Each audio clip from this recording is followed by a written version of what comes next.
Wong Sui-chin atau lebih dikenali sebagai Botak Chin 3 Mac 1951 hingga 11 Jun 1981 ialah seorang penjenayah terkenal Malaysia yang melakukan pelbagai siri rompakan bersenjata pada dekad 1970-an.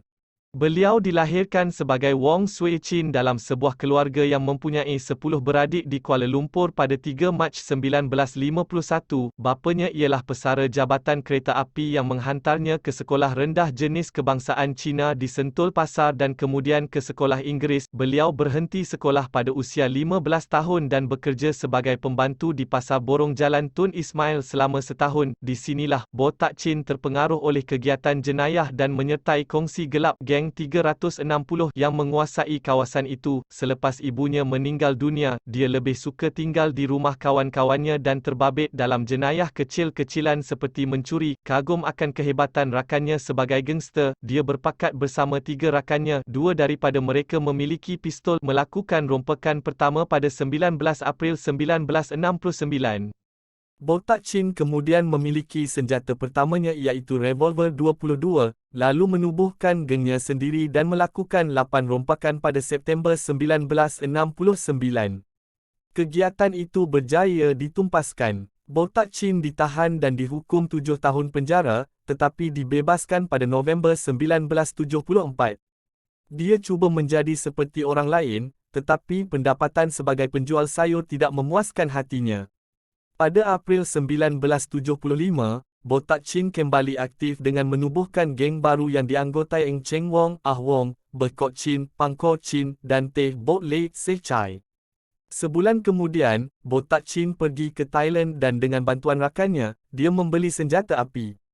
Botak Chin tidak menunggu lama dan pada 2 Jun sebuah pusat perjudian haram di Sentul dirompak RM5,800.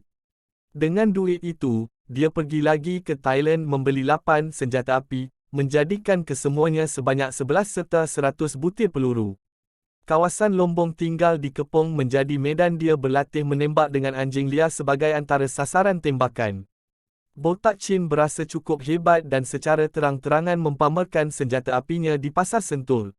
Orang yang melihat tidak berani berkata apa-apa kerana takut menjadi mangsa balas dendam. Pada 20 Julai sebuah ban di Jalan Imbi menjadi sasaran rompakan dan RM95,000 berjaya dilarikan.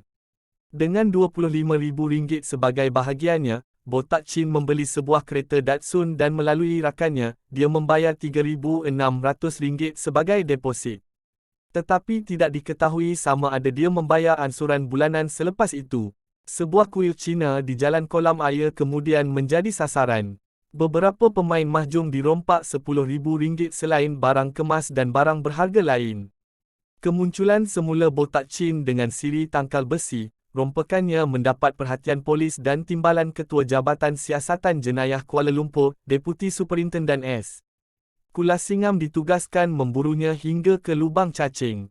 Kesukaran mendapatkan senjata api baru menyebabkan Botak Chin menjadikan anggota polis sebagai sasaran.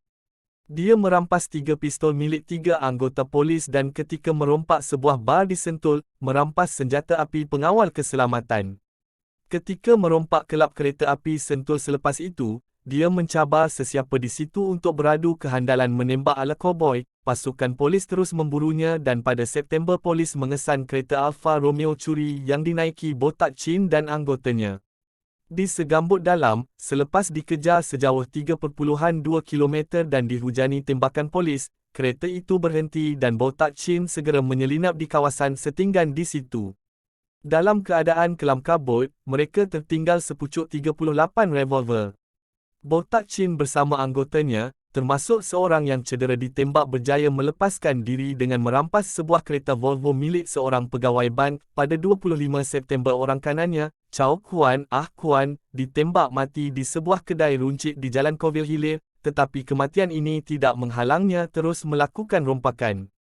Rompakan terbesar adalah pada 26 Oktober 1975.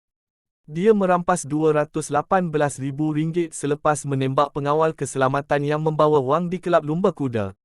Hasil agihan sebanyak RM40,000, Botak Chin pergi lagi ke Thailand membeli senjata api menjadikannya memiliki 19 senjata api, 5 bom tangan dan kira-kira 1,000 peluru.